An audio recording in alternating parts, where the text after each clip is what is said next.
गिरिडीह की भंडारी के रहने वाली नाजिया परवीन ने यूपीएससी परीक्षा में 670वां रैंक लाकर गिरिडीह को गौरवान्वित किया है।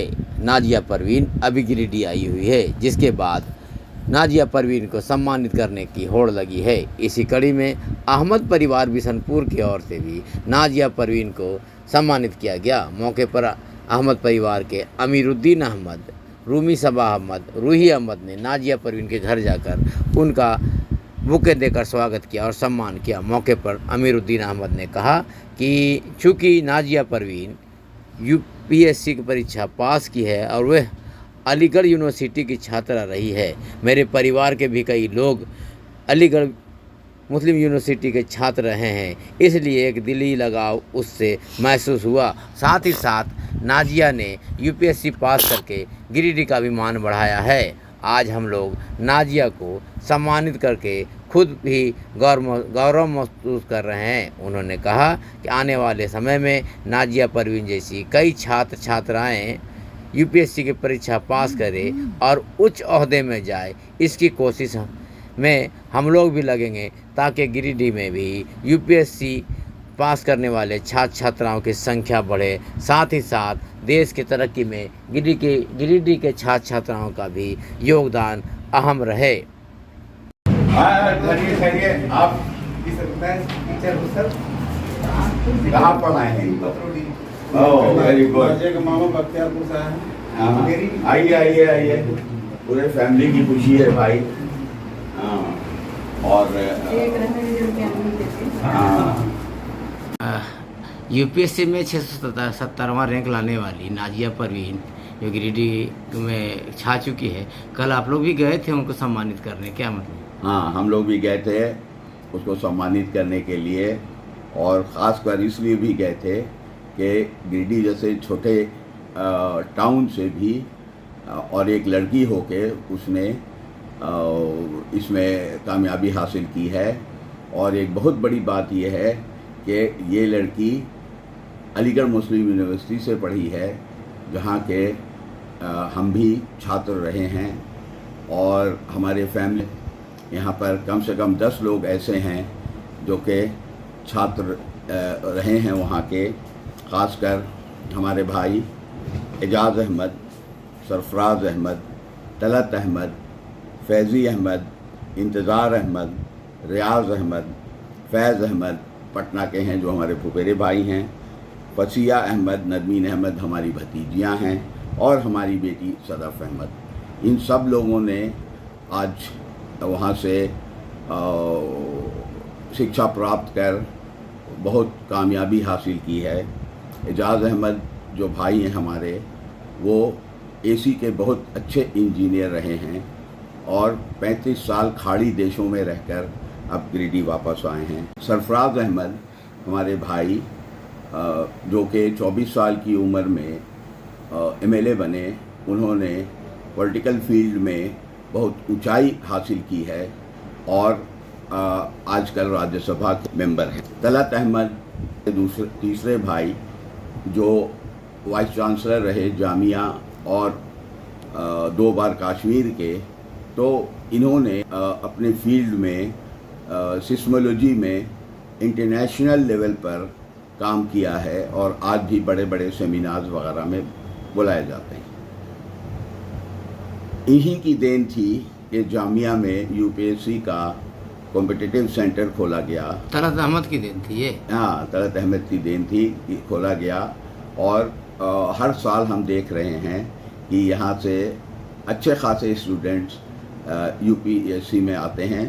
ये 100 सीट का इंस्टीट्यूट है, जहाँ से इस पर आपने देखा कि 31 लोग आए, और कोई रिलीजन कोई रीजन का कैद नहीं है।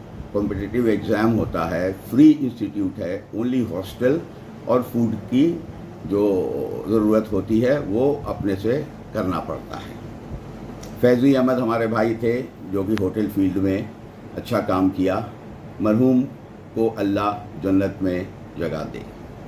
इंतज़ार अहमद हमारे भाई लंदन में हैं और वो गिरिडीह आते रहते हैं। हमारे भाई रियाज़ अहमद, डॉक्टर रियाज़ अहमद, जो हमारी फैमिली का हॉस्पिटल है आफ्ताब हॉस्पिटल, उसको चलाते हैं। और फैज़ अहमद जो हमारे फुफेरे भाई हैं, ये ओरिएंटल कॉलेज के प्रिंसिपल होकर रिटायर किए हैं। हमारी 2 भतीजियाँ फसिया अहमद और नरमीन अहमद शादीशुदा ज़िंदगी बिता रही हैं। हमने अपनी बेटी सदफ़ अहमद को भी अलीगढ़ भेजा और कुछ दिनों तक रह के फिर वो यहाँ वापस आई। तो कहना ये है कि अलीगढ़ जो है वो ग्लोबल हो गया है। अब अलीगढ़ का जो है नाम हर जगह, हम बाहर जाते रहते हैं और जिस शहर में भी, दुनिया के जिस शहर में भी जाते हैं वहाँ पर अलीगढ़ एसोसिएशन रहती है। सर सैयद डे मनाया जाता है, जिस तरह अलीगढ़ में मनाया जाता है उसी तरह। और वहाँ तराना भी होता है जो कि हर अली के दिल का जो है वो बहुत प्यारा टुकड़ा। क्या तराना है? तराना ये है, उसका जो बहुत लंबा है, मगर मैं कुछ ही लाइन्स आपको बोलूँगा। शुरुआत ये है कि ये मेरा चमन, ये मेरा चमन, मैं अपने चमन का बुलबुल हूँ, सरशारे निगाहे नरगिस हूँ, आ बस्ते गेसू सुम्बुल हूँ। तो ये है। और उसकी दो तीन लाइन्स हैं जो कि आज के संदर्भ में बहुत महत्व रखते हैं। वो है, जो अब्र यहाँ से उठेगा वो सारे जहाँ पर बरसेगा, हर जुए रवां पर बरसेगा, हर कोहे गरां पर बरसेगा, हर सर्वो समा पर बरसेगा, हर दस्तो दमा पर बरसेगा, खुद अपने चमन पर बरसेगा, गैरों के चमन पर बरसेगा। तो ये जो 4 लाइन्स थे, तो हम लोग देखते हैं कि आज ये बहुत सही है आज के संदर्भ में। और हर जगह आप अलीगेरियंस पाएंगे और अच्छे ओहदे पर पाएंगे। आप अभी हाल में क्या कर रहे हैं? क्या व्यवसाय है आपका? क्या इच्छा आगे की कुछ करना चाहते हैं? इस तरह कुछ है आपके? हम अभी आफ्ताब हॉस्पिटल का नवीकरण करने में लगे हैं। आफ्ताब हॉस्पिटल जो है ये 1956 से कायम है इस जगह पर, जो हमारे वालिद डॉक्टर इम्तियाज़ उद्दीन अहमद ने कायम किया। बाद में उसमें डॉक्टर सबा अहमद, डॉक्टर खुर्शीद अहमद ने काम किया। और आज के दिन हमारे बड़े भाई डॉक्टर रियाज अहमद यहाँ पर उसको बहुत कुशल पूर्वक चला रहे हैं। अब ये है कि ये अस्पताल जो है ये गरीब गुरबों का लास्ट रिसोर्ट है।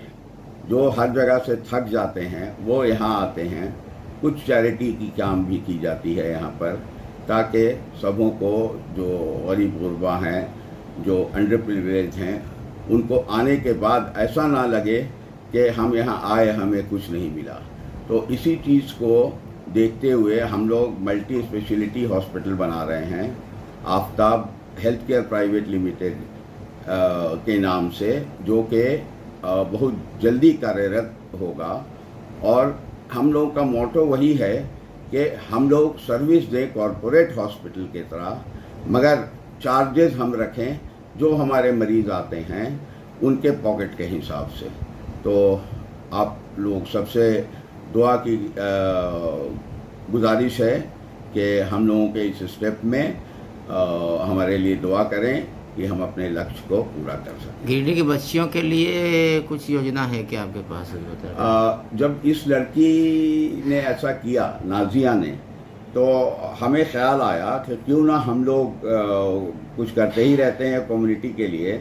तो हमने अपने फैमिली के मेंबर्स को अप्रोच किया है कि हम जामिया इंस्टीट्यूट में 2 बच्चियों के लिए इंशाअल्लाह कुछ स्टाइपेंड दें, ताकि वो डिज़र्विंग बच्चियाँ वहाँ से ये करके आए, कॉम्पिटिटिव जो इंस्टीट्यूट है उसमें जाएं और कंपटीशन में बैठें। हेमंत सोरेन जी के साथ दिख रहे हैं, जेएमएम में भी हैं क्या आप? नहीं, हेमंत सोरेन जी के साथ दिख रहे हैं इसलिए क्या कि गुरु जी शिबू सोरेन का हमारे वालिद साहब के साथ बहुत पुराना रिश्ता रहा है। वो 1971 से उनसे रिश्ता रहा है और सोरेन परिवार हम लोग के बहुत दिल के करीब है।